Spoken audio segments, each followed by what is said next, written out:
따라가는 자라는 제목으로 오늘 말씀 나누도록 하겠습니다. 자, 지난주에 삼위일체와 관련해서 굉장히 중요한 부분을 우리가 살펴보았는데, 삼위일체는 결코 하나의 존재가 세 개의 형태로 나타나는 것이 아니라고 했습니다. 예를 들어서 고체로서의 얼음, 또 액체로서의 물, 기체로서의 수증기로 삼위일체를 설명하는 경우가 간혹 있는데, 이것은 잘못된 설명이라고 했죠. 이른바 양태론이라고 했습니다. 여러분 가만히 생각해 보세요. 액체로서의 물, 또 고체로서의 얼음, 그죠? 그리고 기체로서의 수증기, 이게 다 H2죠. 그런데 이 세 형태가 서로 동시에 인격적인 관계를 누릴 수가 있어요, 없어요? 누릴 수가 없죠. 어느 한 시점에 한 위치에 있는 것은 수증기 아니면 기체고, 기체 아니면 고체인 것이지, 한 순간에 한 위치에 액체, 수증기, 또 그 자체가 고체일 수가 없어요. 그러니까 성부이기도 하면서 성자이기도 하고, 성자이기도 하면서 성령 하나님일 수 없다는 거예요. 놀라운 신비입니다. 그런데 성경은 신명기에서 하나님은 유일하신 하나이신 하나님이라고 말씀하시죠. 그럼에도 불구하고 각각 세 위격으로 존재하신다는 거. 그래서 양태론과 같은 액체, 고체, 기체로 설명할 수 없는 하나님의 신비는 예수님의 세례 받으실 때 드러났습니다. 그죠? 예수님께서 세례 받으실 때, 성자 예수님께서 세례 받으실 때 성령 하나님께서 비둘기같이, 비둘기라는 이코르가 아닙니다. 비둘기처럼 성령께서 임하셨고요, 동시에. 그리고 또 성부 하나님은 이는 내 사랑하는 아들이요라는 목소리로 성부 하나님께서 그 순간에 또 당신을 계시하셨습니다. 그래서 양태론적으로 삼위일체 신비를 설명할 수 없다는 거, 놀라운 신비라는 거, 다시 한번 여러분 분명하게 삼위일체에 대해서 생각하시면 좋습니다. 또 지난주에 666에 대해서, 사람의 수 666에 대해서 살펴보았습니다. 666은 결코 한 사람을 특정하는 수가 아니라고 했습니다. 그리스도인을 핍박했던 네로처럼, 각 시대마다 하나님을 대적하고 그리스도인들을 배격하는 그런 악한 이들이 있다고 그랬고요. 그래서 하나님을 대적하는 모든 세대 사람들을 통칭하는 수가 사람의 수 666입니다. 그리고 특별히 그 표와 관련해서 사람의 이마와 손에 새긴다라는 것은 당시의 문화를 차용한 거예요.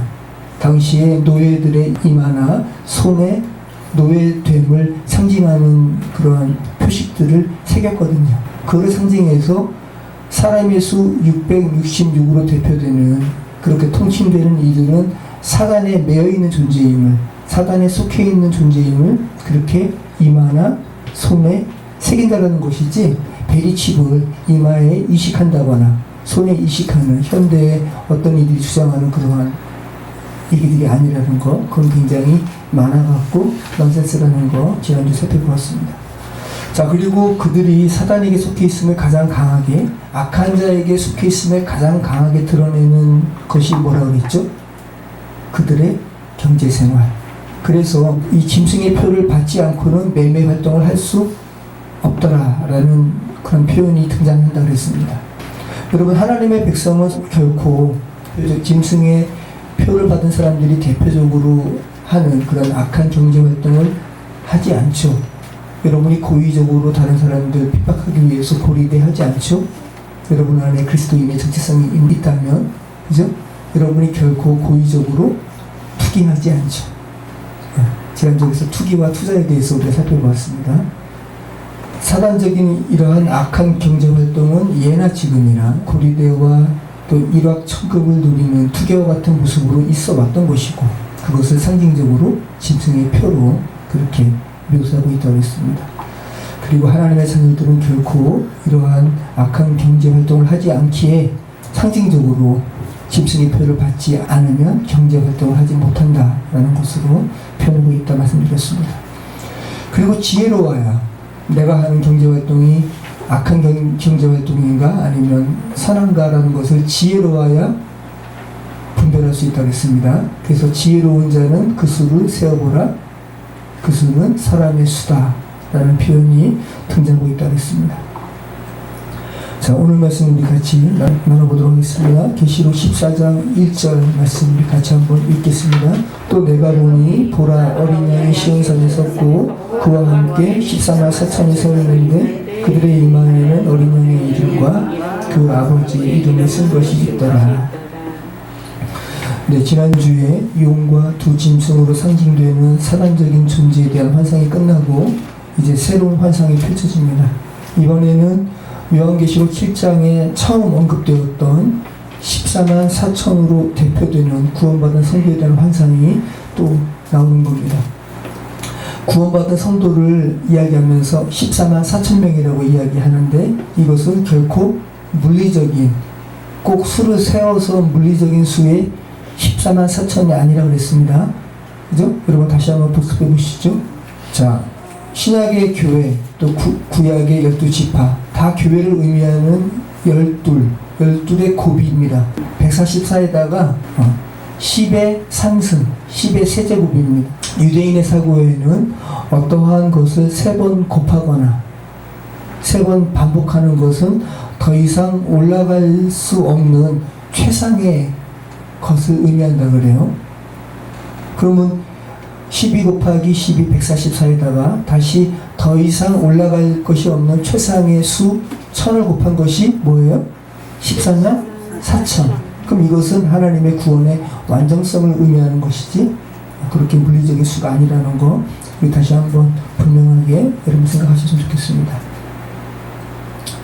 자, 오늘 본문은 사단적인 세력의 미혹에도 굴하지 않고 그 결코 짐승의 표로 대표되는 666 이런 짐승의 수도 받지 않고 세상에서 이렇게 고난받고 손해보지만 굳건히 하나님의 자녀의 정체성을 지킨 교회가 어떠한 존재인지 궁극적으로 어떤 존재인지 다시 한번 경영하는 환상입니다.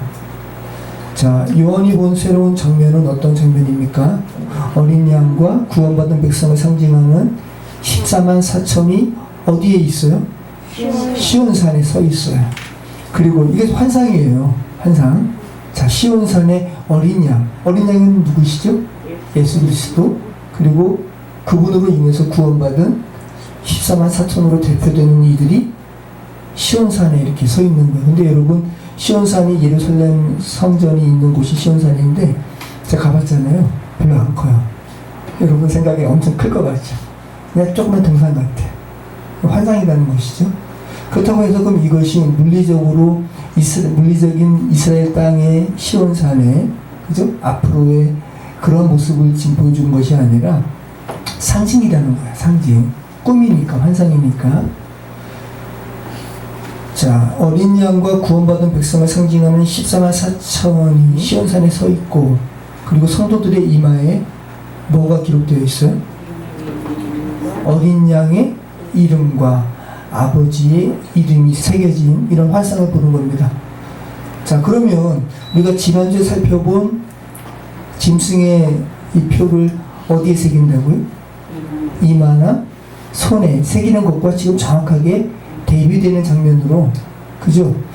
자, 그들은 지금 이런 짐승에 속해 있는 악한 자에 속해 있지만 구원받은 너희들, 구원받은 교회는 하나님께 속해 있음을 상징적으로 드러내기 위해서 그들의 이마에 아버지의 이름과 어린 양의 이름이 지금 새겨져 있다는 것을 지금 표현하고 있는 것이지, 이렇게 물리적으로 새겨지는 것으로 자꾸만 물리적으로 취하시면 안 된다라는 것을 다시 한번 말씀드립니다. 자, 그럼 여러분의 이마에는 지금, 그죠? 어린 양의 이름, 아버지의 이름이 지금 새겨져 있는 존재들인 것이죠. 하나님의 교회시니까. 자, 짐승의 표든 오늘 본문의 성도들의 이마에 새겨진 이름이든 둘 다 물리적인 표식이 아니라는 거, 둘 다 어떤 강한 표식, 둘 다 어떤 자에 속해 있음을, 어떤 세력에 속해 있음을 아주 강하게 드러내는 상징적인 장면이라는 거.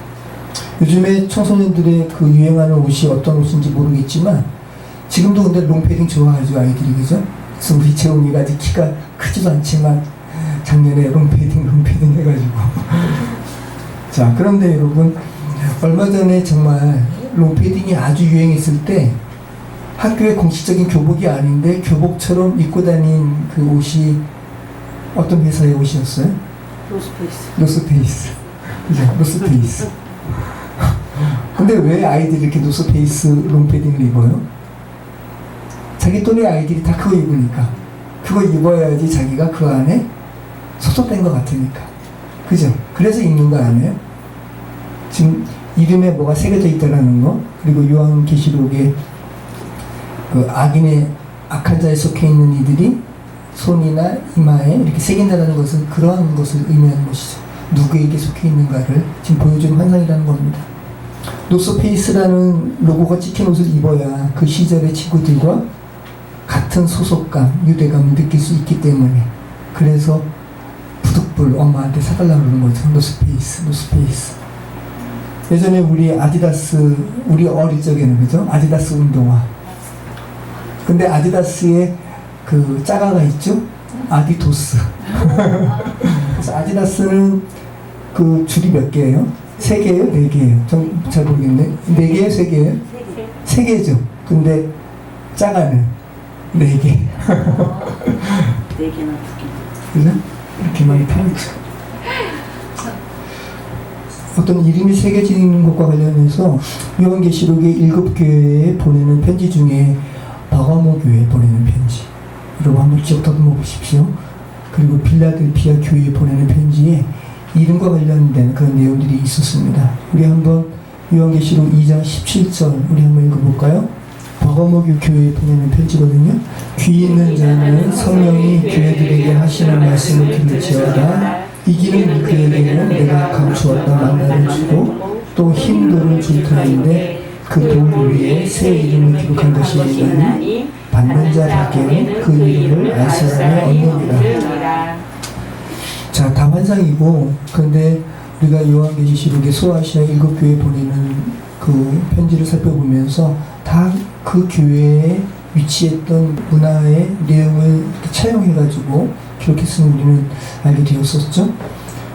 당시의 문화권에서 이해할 수 있는 이런 힌두과 관련된 사실이 몇 가지 있습니다. 우선 어떤 재판을 할 때 배심원들이 무죄 방면을 자기는 주장할 때는 흰 돌을 던진다 그러고요. 그리고 어떤 사람이 유죄다 그러면 검은 돌을 던진다. 자, 그러면 이 흰 돌의 이미지를, 그 문화를 좀 상상한다면 여러분을 죄 가운데 그저 끌고 넘어가려면, 죄로 인해서 여러분을 죽이려고 하는 사단의 그런 고소에 대하여 예수 그리스도는 흰 돌, 아니다, 이들은 무죄다라고 그저 무죄 선포를 하는 것이 우리는 알 수가 있고, 또 하나는 고대 세계에서 흰 돌은 어떤 집회나 비밀 결사의 대회에 입장표로 사용됐대요. 흰 돌이 있어야지 어떤 회집에 들어갈 수 있는 거야.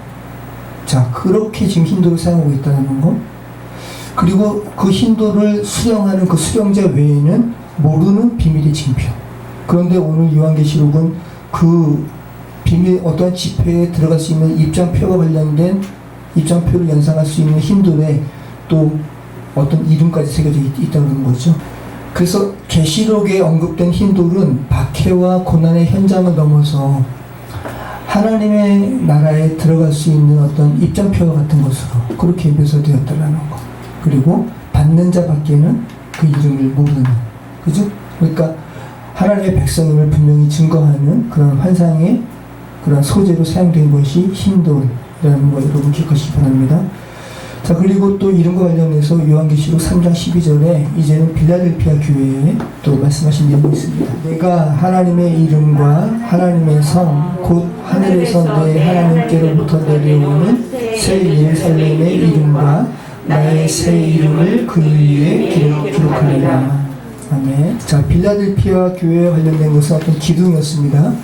그래서 하나님 나라의 성전에 기둥된 성도들에게 3가지를 새길 것이라고 지금 격려하고 있는 것이거든요. 하나님의 나라의 성전에 기둥된 성도들에게 새기는 3가지가 뭐라는 거죠? 하나님의 이름, 그리고 새 예루살렘의 이름. 새 예루살렘은 교회입니다. 그리고 예수 그리스도의 새로운 이름. 우리가 지난번에 한번 살펴봤습니다. 자, 하나님의 이름에 대해서는 새롭다, 새로운 이름일 것이다라는 내용이 없습니다. 근데 교회와 관련해서는 새 이름, 그리고 예수 그리스도에 대해서도 새 이름이라고 지금 이야기하고 있죠. 자, 구태여 새로운 이름이라고 새롭다라는 표현을 지금 이름과 관련해서 지금 사용하고 있다는 것은, 표현하고 있다는 것은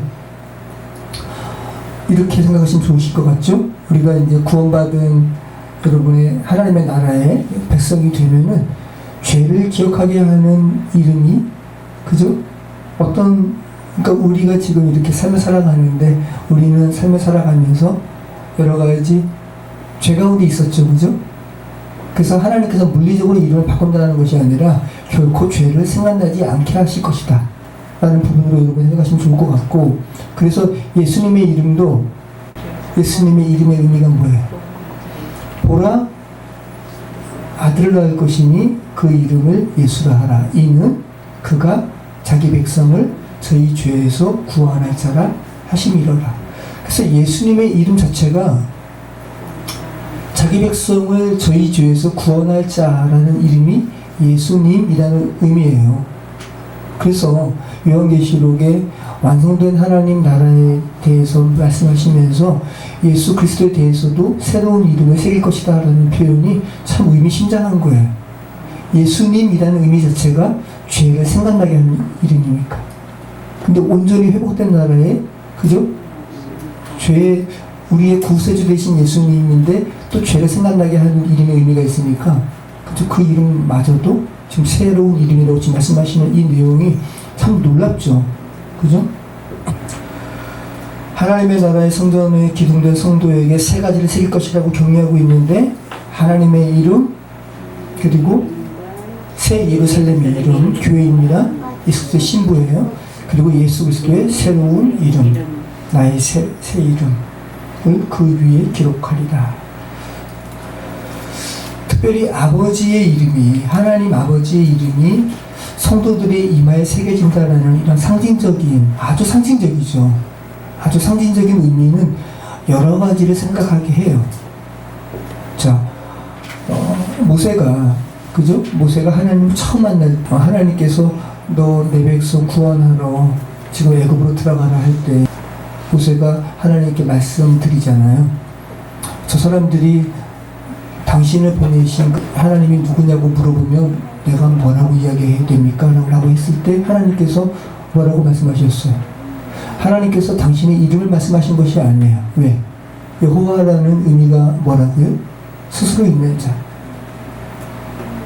왜 내 이름을 알려고 그래? 주된 세상에서. 나는 그냥 스스로 있는 자야. 라는 말은, 그죠? 아주 그냥 I am who I am을 그냥 고상하게 번역할 땐 스스로 있는 자지, 여러분의 말씀으로 한다면 왜 내 이름을 알려고 그래? 나는 나야, 그냥. 난 그냥 나 혼자 존재하는 거야. 이름이 누구에게 알려진다는 것은 그 사람에 의해서 그만큼, 그러니까 뭐라 그래야 돼? 그러니까 제한되고 제약된다는 것을 의미하는 것이거든요. 여러분이 다른 사람에 대해서 이름 알려고 그러고 뭐를 알려고 하면 그만큼 그 존재에 대해서 여러분이 뭔가 이렇게 제한할 수 있고, 그죠? 제약을 가할 수가 있는 거야. 야, 내가 어떻게 죄된 세상에서 내 이름이 알려질 수 있겠니? 나는 나야. 그것이 바로 스스로 있는 자라는 표현이거든요.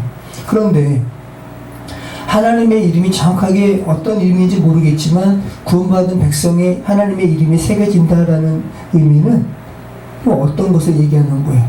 하나님을 죄된 인간이 구원받았다고 해가지고 하나님을 다 이렇게 안다라는 그러한, 소유한다는 그런 표현이 아니라 그만큼 하나님과 이 죄가 극복된 하나님의 백성은 그만큼 하나님과 어떤 존재다? 연합된 존재다. 하나 된 존재다라는 것을 지금 말씀하고 있는 것이죠. 그래서 하나님과 온전히 연합된 성도의 정체성을 강조하기 위해서 아버지의 이름, 어린 양의 이름이 성도들의 이마에 그렇게 기록되어 있다라는 표현을 지금 하고 있다는 거. 아주 독특하고도 특별한 표현을 하고 있다는 거. 자, 그리고 아까 드린 말씀처럼 어린 양이 서 있는 그 곳이 어디입니까? 시온산. 네. 시온산은 굉장히 작은 곳이라고 그랬고요. 그래서 이 물리적인 크기를 뛰어넘는 의미가 있는 것이죠. 이스라엘 백성에게 있어서 시온산은 승리를 상징하는 거예요. 제일 처음에 이 시온산은 여부스 족속의 휘하에 있었습니다. 네, 이 여부스 족속이 기거하고 있었던 시온성은 요새였습니다. 그래서 결코 다윗 너가 우리를 침범하지 못할 거야 라고 다윗을 조롱했던 곳이 바로 이 시온성입니다. 사무엘하 5장 5절에 나오죠. 헤브론에서 7년 6개월 동안 유다를 다스렸고 예루살렘에서 33년 동안 온 이스라엘과 유다를 다스렸더라. 왕과 그의 부하들이 예루살렘으로 가서 그 땅 주민 여부스 사람을 치려하며, 여부스 주민들이 말하는 겁니다. 그 사람들이 다윗에게 이르되 내가 결코 이리로 들어오지 못하리라. 왜? 이것은 요새니까. 맹인과 다리 저는 자라도 너를 물리칠 것이다. 야, 우리는 맹인도, 눈을 못 보는 맹인도 다윗 너희들 우리가 물리칠 수 있어. 절름발이도 물리칠 수 있어 라고 조롱한 곳이 이 시온산의 이 여부스 사람들이었어요. 그러니까 다윗이 얼마나 화가 났겠습니까? 근데 결국은 어떻게 했어요?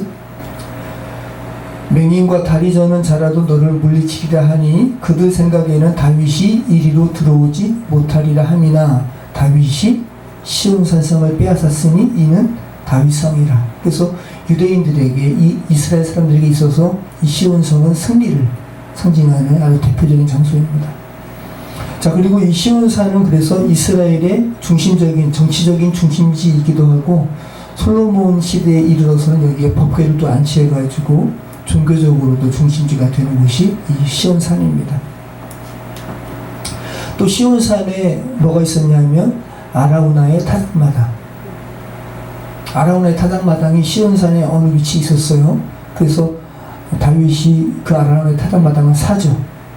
그리고 그 터를 나중에 솔로몬이 뭐를 지어요? 거기다가 솔로몬의 성전을 짓는 거예요. 굉장히 의미가 있죠, 여러분. 자, 그러면 여러분 아라우나의 타작마당과 관련해서 여러 번 우리가 말씀 나눴는데 다시 한번 요한계시록 말씀과 또 맥락을 같이 하는 것이 있기 때문에 말씀드린다면, 하나님의 사람 다윗이 누구를 의지해야 돼요? 하나님을 의지해야 되는데 사람을 의지하는 거죠. 그 인구 조사하는 거예요.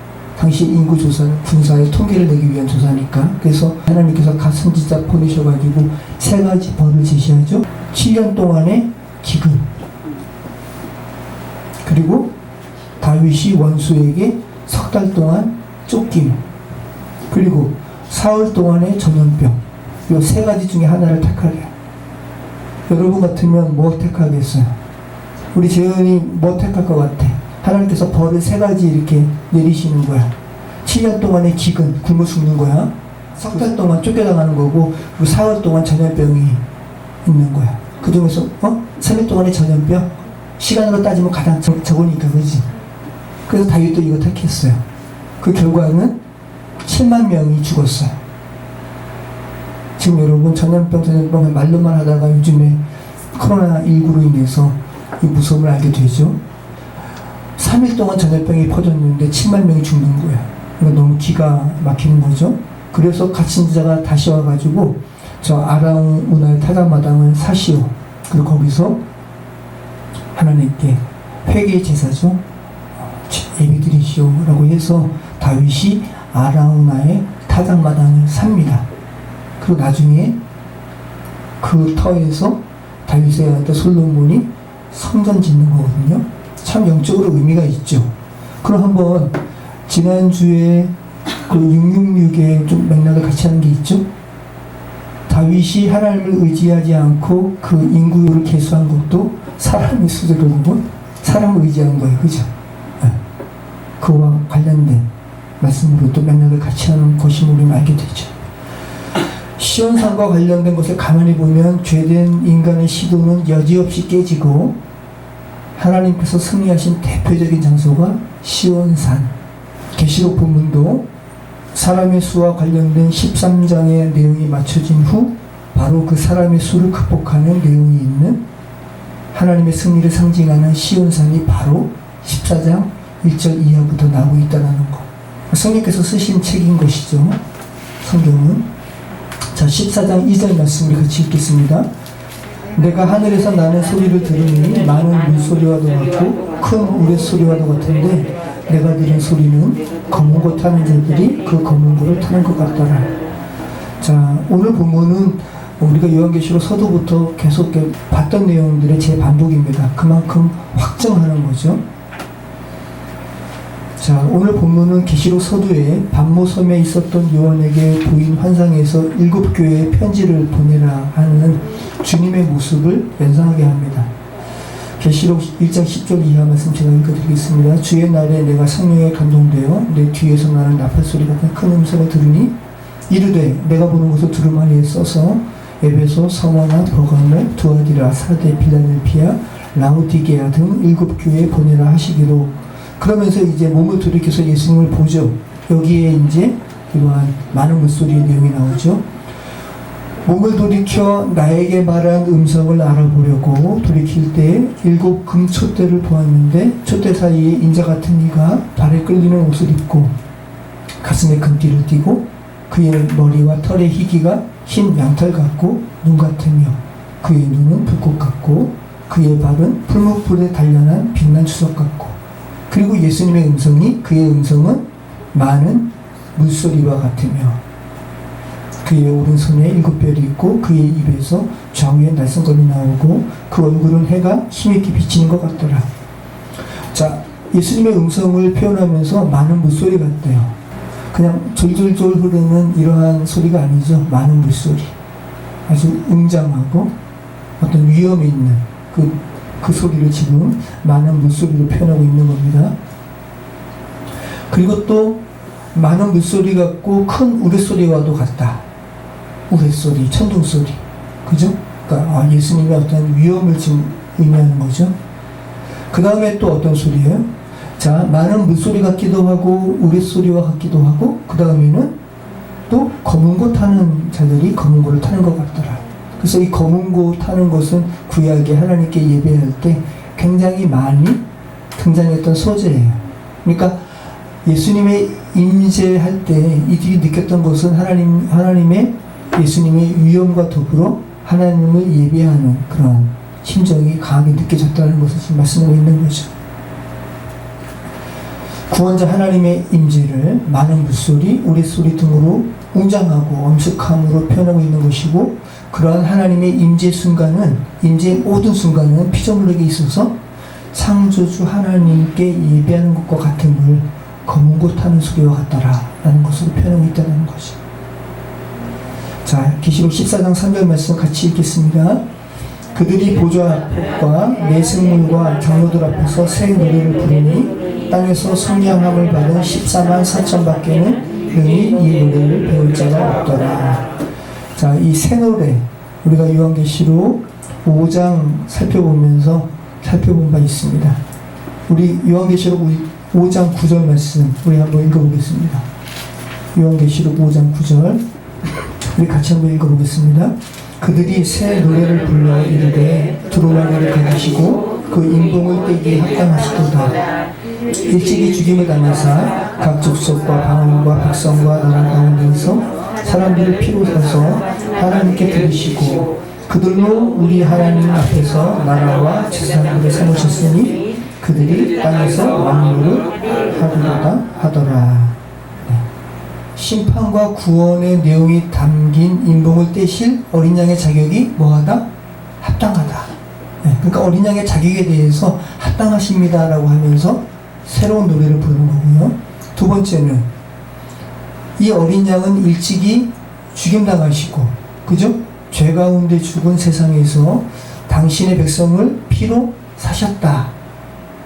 그리고 그들이 땅에서 노예 생활을 하는 것이 아니라 왕노릇 하게 될 것이다 라고 궁극적인 구원을 노래하고 있죠. 그래서 가만히 이 새 노래의 내용을 보면은 그죠?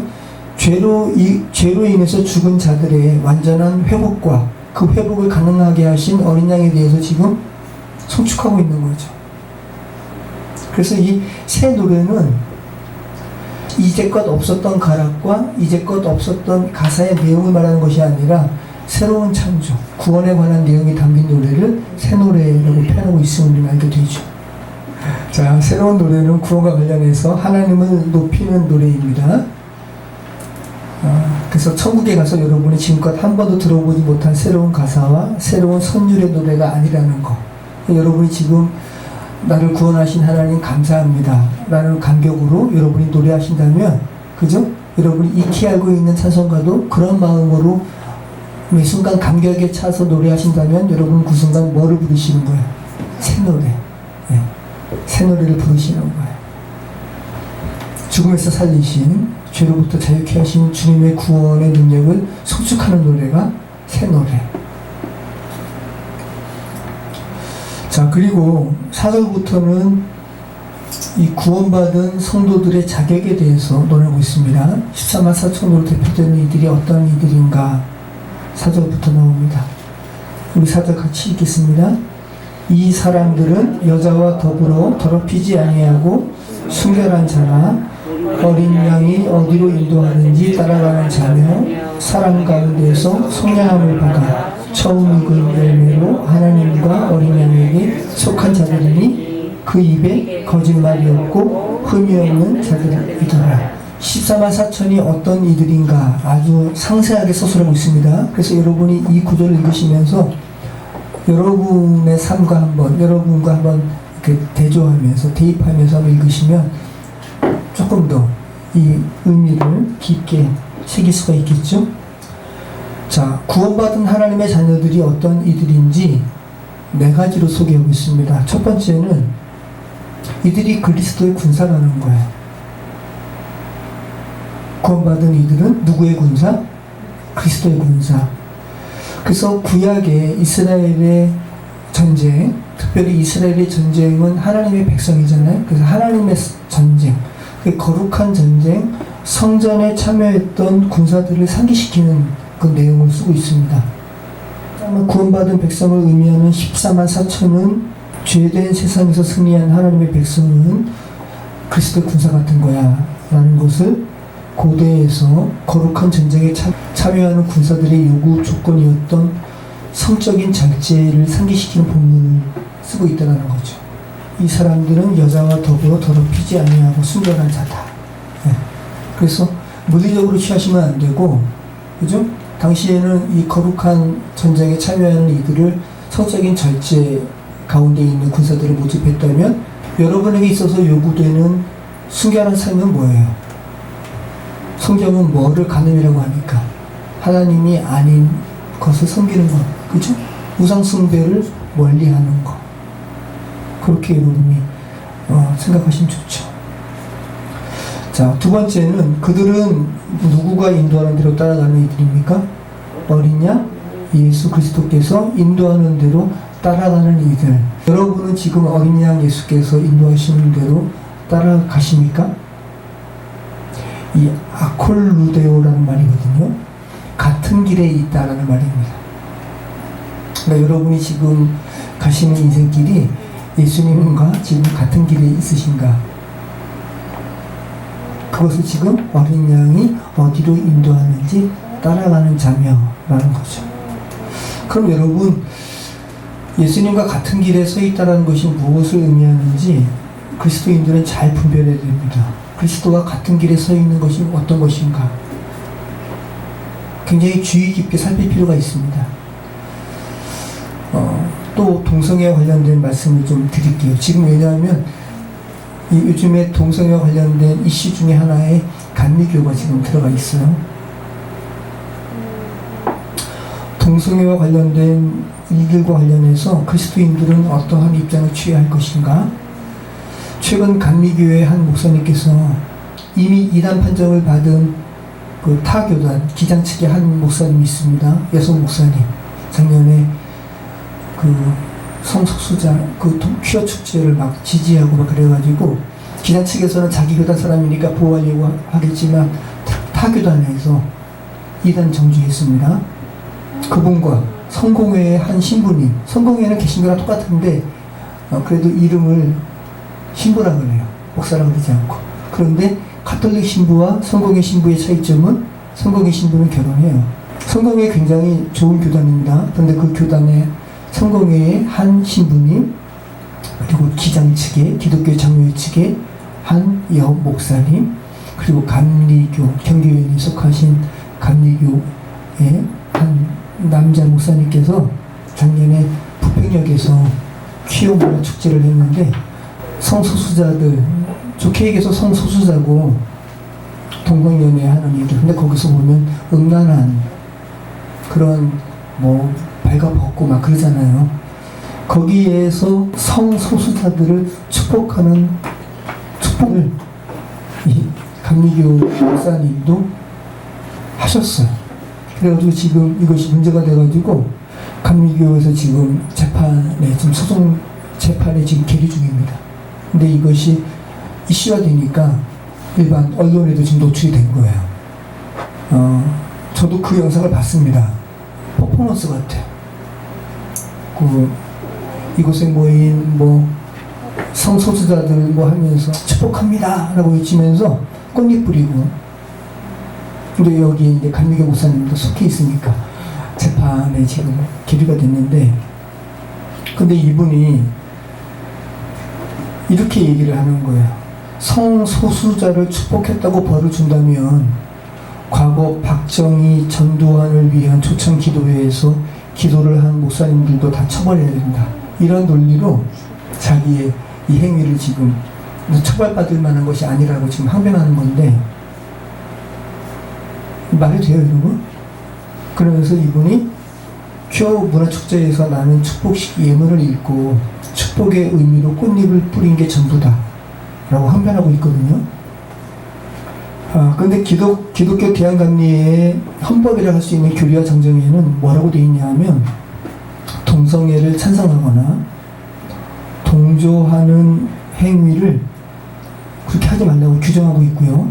그리고 이 같은 일을 행하는 교역자는 정직 혹은 면직 혹은 출교 등 중징계에 처하도록 하고 있습니다. 근데 이 목사님은 목사가 누구에게 축복 기도를 한 것이 처벌을 받는 것 자체가 문제다라고 하면서 이 교리와 정정의 이 법조항은 폐지해야 된다라고 지금 주장하고 있거든요. 여러분 어때요? 설득력이 있어요? 목사가 누구에게 축복을 하는 것이 죄가 된다라고 하는 법조항은 문제가 있다고 주장하는 말이 맞습니까? 목사는 아무에게 다 축복해야 됩니까? 그죠? 목사가 그러면 가늠하는 자에게 축복합니다 그래야 됩니까? 살인자에게 축복합니다 그래야 됩니까? 이 말이 안 되는 거예요. 굉장히 이상한 말을 하고 있는 거죠. 그러면서 어떤 사람이 댓글을 달았어요. 이 사람 댓글이 아주 비유가 틀렸지. 그런 비유를 하려면 목사직을 내려가야지. 성경에 의해서 존재하는 목사가 성경에서 부정하는 것을 인정하려면 부정한 것이 아니다라고 인정한다면 그 목사직 내려놔야지 라고 누가 댓글 달았는데, 말이 안 되는 거죠, 여러분. 그죠? 이분의 논리가 말이 안 되는 거예요. 지금 목사가 누구에게 축복한 문제 삼는 것이 아니라 그 축복한 대상이 성경에서 정죄한다라고 그냥 이렇게 혐오하고 그것이 아니라 성경에서 하나님께서 이것은 하나님의 법이 아니다라고 규정하는 그 행위를 한 이들을 축복하는 것 자체를 지금 문제 삼는 거 아니에요. 여러분 성소수자를 가리켜서 영어로 뭐라 그러냐면 퀴어라 그러거든요. 퀴어. 이 퀴어가 뭐냐면 의미가 이상한. 그러니까 퀴어라는 그 어감 자체도 여러분 어때요? 이상하죠? 이상한. 그리고 기묘한. 기묘하고 이상한. 그래서 이 퀴어라는 말이 원래는 이상하고 기묘하다라는 의미로 동성애자를 멸시할 때 쓰는 용어였다 그래요. 그런데 동성애자 인권운동이 이렇게 이루어지는 과정에서 그래 나 이상하다, 그래서 어쩌라고, 나 이상하다, 이 자유 세상에서 인권이 보장되는 세상에서 내 맘이지 라는 것으로 자기를 그냥 강하게 이렇게 정체성을 드러내는 의미로 지금 그렇게 사용되는 것이 퀴어라는 거예요. 그래서 이제는 성소수자 전반을 의미하는 용어로 지금 이렇게 자리 잡게 되었습니다. 퀴어가. 자, 여러분, 주님이라면 성소수자들을 어떻게 여기실까요? 불쌍히 여기시겠죠. 그리고 인간적으로는 사랑하시겠죠. 근데 여러분, 그 성소수자들이 하는 행위는 뭐라고 그러실까요? 그건 죄라고 말씀하실 거예요. 왜냐하면 성소수자의 행위뿐만 아니라 바리새인들이 가늠하는 여인을 잡아가지고 예수님 앞에 이렇게 두게 하셨을 때 예수님께서 그 여인에게 뭐라고 그러셨어요? 무조건 용서를 말씀하지 않으셨어요. 그죠?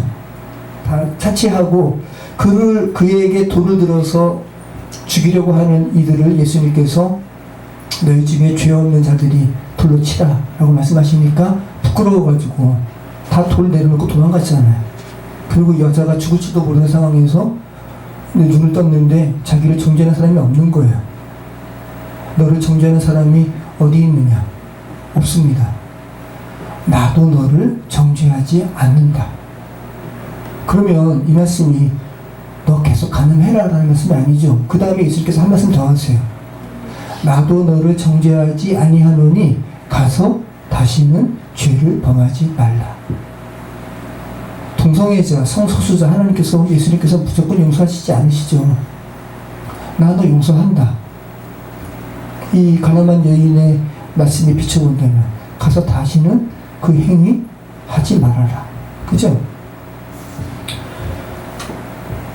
여러분, 동성애자만 성소수자 아니에요. 성소수자의 범주는 말 그대로 성소수자가 뭐예요? 일반적인 성행위가 아닌 행위를 하는 이들이 성소수자예요. 거기에 동성애자도 포함되는 것이고 어린아이들, 소아 성애자들도 성소수자예요. 그럼 그거 다 그럼 허용해야 돼요? 짐승하고 하는 것도 성소수자예요. 수간 성경에 나오잖아요. 그러니까 차마 입으로 얘기하는 것이 그렇게 별로 하고 싶지 않은 행위들을 하는 것도 다 성소수자라고요. 그럼 그들이 다 자유로운 세상에서 내 맘이지라고 하면서 주장할 때 다 용납해야 됩니까? 소아성애라든지 이 짐승과 하는 것과 그거랑 관계없이 성인 동성들이 하는 성행위는 서로 합의한 거야. 그것이 뭐가 죄가 되는데 라고 그 논리로 자신들의 그 행위의 정당성을 이야기해요. 한마디로 한다면 뭡니까? 내 마음이잖아 라는 말이죠. 내 마음이잖아. 내 의지가 있고 내 마음이잖아 라고 이야기하는 것이 그들의 논리라는 거죠. 그런데 이러한 논리에 어떻게 목회자들도 그 목사님을 오히려 추종하는 그런 감리교 목회자들도 지금 있어요. 그래서 그 감리교 본부 앞에서 집회도 하고 그런답니다. 지금 여성교회에서 이런 얘기 지금 안 나오나요?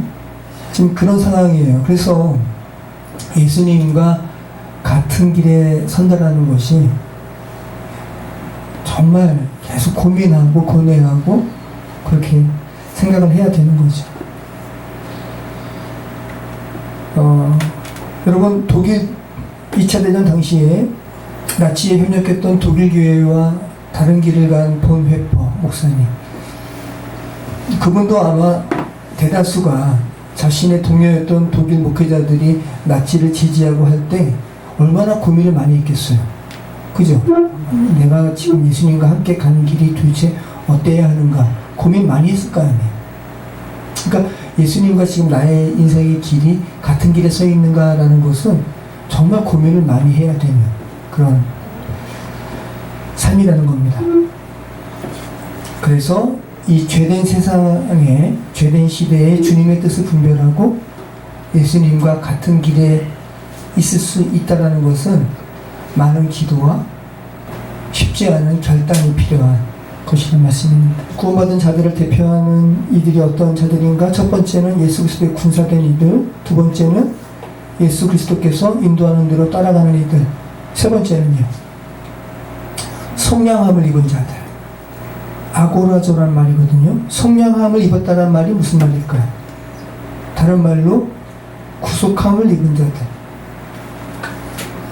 쉽게 얘기해서 죄로 인해서 사단에게 여러분이 팔렸죠? 팔렸어요. 그것을 다시 사는 거예요. 시장에서 사는 겁니다. 이것이 바로 아고라죠. 속량함을 입은 자들이라는 겁니다. 지난번에 말씀드렸죠? 우리 강유리가 종이배를 예쁘게 만들었어요. 강유라, 속량함을 입은 것이 뭔지 설명해 줄게. 강유라, 중요해, 잘 들어봐. 너가 종이배 예쁘게 만들었어. 근데 너가 아빠 너무 예쁘지 하면서 아빠 엄마가 다 칭찬했어. 근데 너가 뭐 지금 시내가는 없지만 아무튼 시내가에 놀다가 그 배를 잊어버렸어. 눈물 나지? 근데 그 배 잊어먹었는데 너가 인수초등학교 이제 가는데 인수초등학교 앞에 있는 문방구 진열장에 네가 만든 그 배가 있는 거야, 종이배가. 그래서 너가 아저씨한테 가가지고 아저씨 이거 내 거예요, 주세요 라고 하면은 그 아저씨가 그래 너 꺼내라고 줄까? 근데 너는 안 주면 원통하지, 그지? 그런데 그 아저씨는 안 줘. 왜냐하면 안 돼, 줄 수 없어, 이거 누가 나한테 가져와가지고 내가 산 거야. 그러니까 너가 잊어버린 종이배를 누가 주워가지고 너무 잘 만들었으니까 문방구 아저씨한테 판 거야. 그럼 너가 그것을 다시, 너가 만든 거지만 그것을 다시 정당하게 넣게 되려면 어떻게 해야 돼? 엄마한테 엄마 돈 줘. 다시 사야 돼. 이것이 바로 구속이에요. 이것이 바로 속량이에요. 여러분은 사단에게 팔렸어요. 근데 예수님께서 속전을 치르셔서, 그죠? 상징적으로 그래서 가룟 유다가 은 30개 예수님을 파셨죠. 근데 나중에 가룟 유다가 그 은 30개 주고 판 것, 그리고 자신의 스승 예수님을 십자가에 죽게 한 것, 너무 죄책감이 나니까 대제사장이 있는 곳으로 가가지고 그 돈을 던져버렸어요. 자기 예수님의 죽음에 대해서 책임지고 싶지 않으니까. 그런데 어떻게 했어요? 대제사장들이, 그러니까 사단의 세력 가운데 있었기 때문에 그 말을 하는 거야. 우리와 관계없다, 너 죄 너가 치르라 라고 하니까 가룟 유다가 어떻게 했어요? 그 말 듣고 돌아가서 목매서 죽었어요.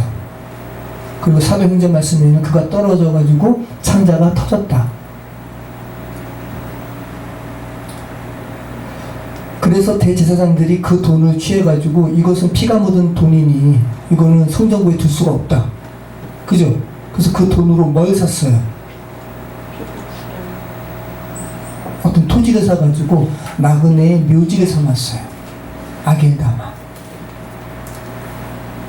자, 참 의미심장한 거죠. 자, 아브라함의 부인 사라, 아브라함과 사라 또 그 자손들이 묻힌 곳이 뭡니까? 막벨라굴. 다 나그네의 묘지예요. 우리 인간은 다 나그네처럼 살다가 나그네 묘지에 묻히게 돼. 그죠? 이것이 바로 속량함과 관련된 내용입니다. 자, 구원받은 백성들, 여러분은 하나님께서, 예수님께서 기꺼이 값을 치르셔서 바친 첫 열매입니다. 네. 그래서 여러분을 하나님께서 첫 열매처럼 여러분을 귀하게 보신다는 거예요. 여러분은 스스로 인생 살아오면서 여러 가지 죄와 상처로 인해서 울퉁불퉁하고, 그죠? 상처 많은 열매로 여기지는 몰라도 주님께서는 여러분을 흠없는 첫 열매로 봐주신다는 겁니다. 자, 네 번째는 뭡니까? 여러분이 하나님께 속한 자이기 때문에, 4절 말씀부터 다시 한번 읽어볼게요. 이 사람들은 여자와 더불어 더럽히지 아니하고 순결한 자나 어린 양이 어디로 인도하든지 따라가는 자며 사람 가운데서 속량함을 받아 처음 익은 열매로 하나님과 어린 양에게 속한 자들이니 그 입에 거짓말이 없고 흠이 없는 자들이다. 자, 구원받은 백성 14만 4천으로 대표되는 이들의 네 번째 자격은 뭐냐면 하나님께 속한 자이기 때문에 거짓이 없고 흠이 없는 이들. 자, 그럼 여러분 거짓말 해요, 안 해요? 엄청 많이 하잖아요. 여러분 그러면 14만 4천과 관련되지 않은 이들인가요? 이 푸시도스란 말인데요, 고의적인 거짓말, 그리고 비뚤어지고 불경건한 속이는 교훈. 여러분이 그냥 흔히 하는 거짓말도 하지 않으셔야 되지만, 그죠? 그런데 여기서 말하는 아주 궁극적인, 핵심적인 의미는, 그러니까 참 이게 민감한 거죠. 동성애 관련해서 죄가 아니라고 하는 것이 하나님 보시기에 혹시 거짓말은 아닐까? 그죠? 동성애 말고도 이러한 여러 가지 일들이 있겠죠? 우리 죄된 세상 살아가면서. 정말 하나님께서 보시기에는 이것이 고의적이고 비뚤어지고 불경건한 거짓에 속한 것은 아닐까?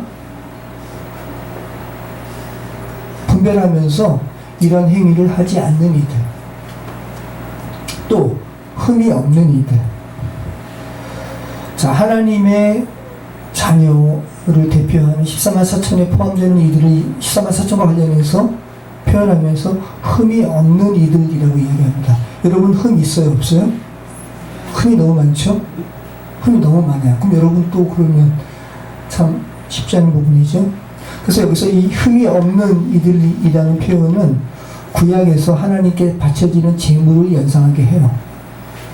구약에서 하나님께 바쳐지는 제사 때 쓰이는 제물과 관련된 표현이 뭐죠? 흠없는 어린 양, 흠없는 숫염소. 이렇게 흠이 없다라는 이야기를 하고 있거든요. 그러니까 여러분을 지금 제물로 지금 연상하게 하는 표현을 하고 있다는 거죠. 구약의 출애굽기에 나오는 아론과 그 아들들이 제사상 직분을 행할 때 처음 나오는 표현입니다. 그 다음에 레위기와 민수기에 제물과 관련해서 35번 나와요. 그리고 욥기에 1번, 에스겔서에 8번, 그리고 신약에서 6번 나오는데 계시록에 단 1번 나오는 거예요. 오늘 본문에서. 자, 출애굽기 29장 1절, 아론과 그 아들들에 관한 말씀입니다. 내가 그들에게 나를 섬길 제사장 직분을 위임하여 그들을 거룩하게 할 일은 이러하니 곧 어린 숫소 하나와 흠없는 숫양 둘을 택하고. 몇 군데만 말씀드릴게요. 레위기 22장 21절, 흠이 없다는 것이 어떤 의미인지, 만일 누구든지 서원한 것을 갚으려 하든지 자의로 예물을 드리려 하여 소나 양으로 화목제물을 여호와께 드리는 자는 기쁘게 받으심이 되도록 아무 흠이 없는 온전한 것으로 할지니. 흠이 없는. 그리고 신약에서 이렇게 이야기합니다. 바울이 이렇게 얘기해요. 너희가 구약의 흠이 없는 제물처럼 너희가 그런 존재가 됐다라고 얘기하는 거예요. 여러분이 지금 흠이 없는 제물이 되었대요. 바울이 이야기하는 겁니다. 한번 찾아보실까요? 빌립보서 2장 15절. 같이 읽겠습니다. 이는 너희가 흠이 없고 순전하여 어그러지고 거스리는 세대 가운데서 하나님의 흠없는 자녀로 세상에서 그들 가운데 빛들로 나타내며.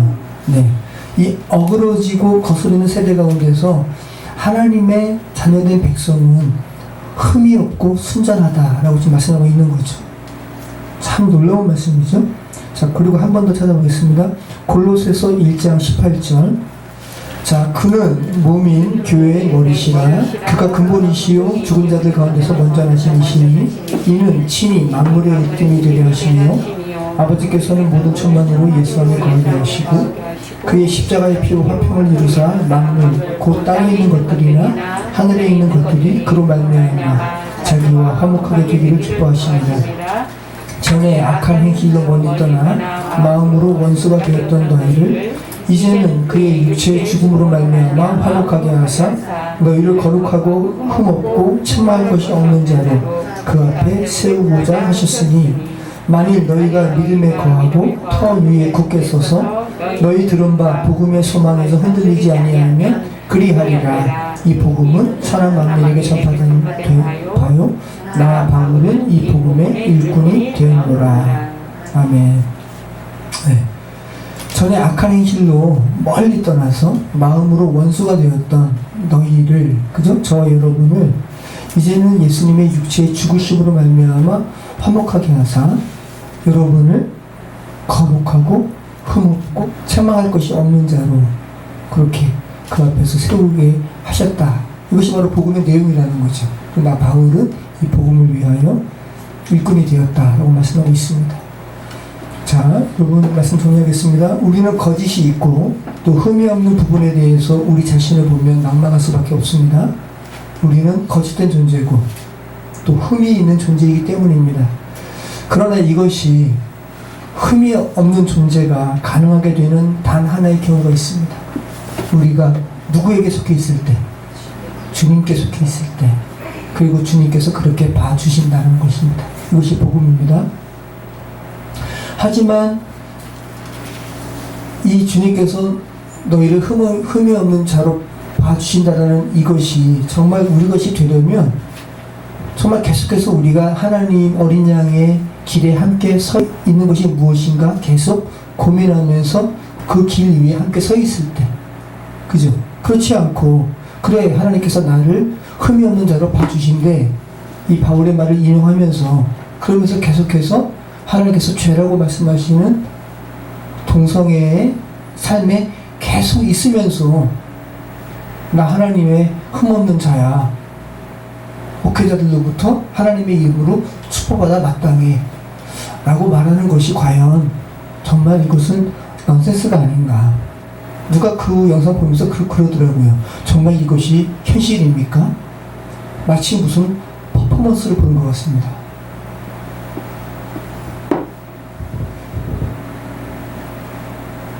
여러분, 지금 우리는 너무 망명되이 주님의 사랑에 대해서 말을 하는, 주님의 사랑에 대해서 너무 망명되이 논하는 세상에서 우리 살아갑니다. 그리스도의 군사됨을 말하면서 가장 먼저, 그죠? 구약의 성전에 참여하는 군사를 비교하면서 순결함에 대해서 지금 먼저 말씀하고 있다는 거. 그것을 먼저 논하고 나머지 자기에게 대해서 계속 논하는 오늘의 말씀을 여러분 깊게 살피시기 바랍니다. 이미 세상 풍조에 빠진 채, 이미 세상 풍조의 영향을 받아서 동성애 괜찮아, 성소수자 다 보호받아야 돼 라는 이런 세상의 풍조의 영향을 받아서 순결을 잃어버린 채 주님의 마음을 왜곡하는, 주님의 사랑을 망령되이 논하는 저와 여러분의 삶이 되지 않았으면 좋겠고요.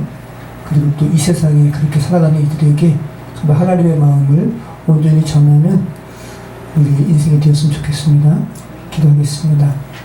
하나님의 구원받은 백성을 상징적으로 말하는 13만 4천의 자격을 말하면서 그리스도의 군사된 자로 순결을 잃지 않고 정결함을 유지하는 자, 또 어린 양과 같은 길에 서 있는 자, 또 하나님 안에 속함으로 말미암아 흠이 없고 거룩한 자로 말씀하시는 것을 다시 한번 생각합니다. 우리가 정말 그러한 존재이길 소망하고, 하지만 지금 여전히 우리가 이 인생 가운데 살아갈 때 그러한 우리의 하나님의 자녀되는 그 자리에서 벗어나게 하는 사단의 그런 계략 가운데 있는 우리 인생을 고백합니다. 성령 하나님 도우셔서 그러한 사단의 계략에 넘어지지 않도록 도와주시고, 정말 하나님의 뜻이 어디에 있는가 분별하며 바른 삶을 살아가는 우리 인생 되게 하여 주시옵소서. 감사드리며 예수 그리스도 이름으로 기도합니다.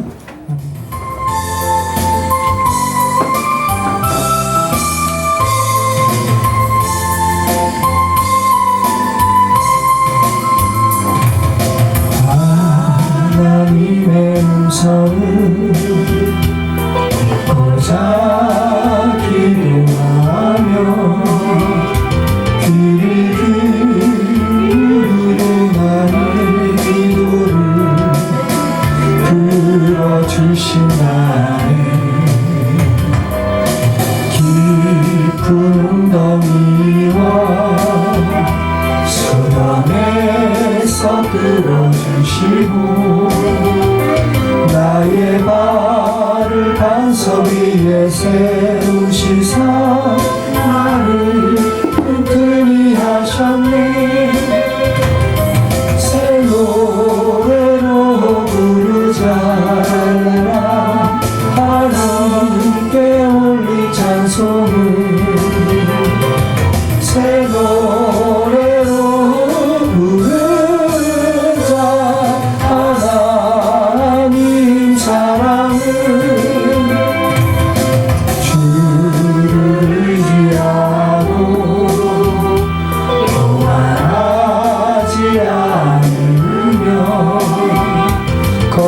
빛에 치우치지 아니하며 복 있으리라.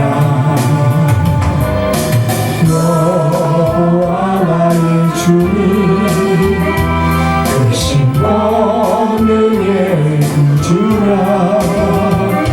그의 크신 권능으로 우리들을 사랑하여 주시네. 새 노래로 부르자. 하나님께 올릴 찬송을 새 노래로 부르자. 하나님 사랑을 새 노래로 부르자. 하나님께 올릴 찬송을 새 노래로 부르자.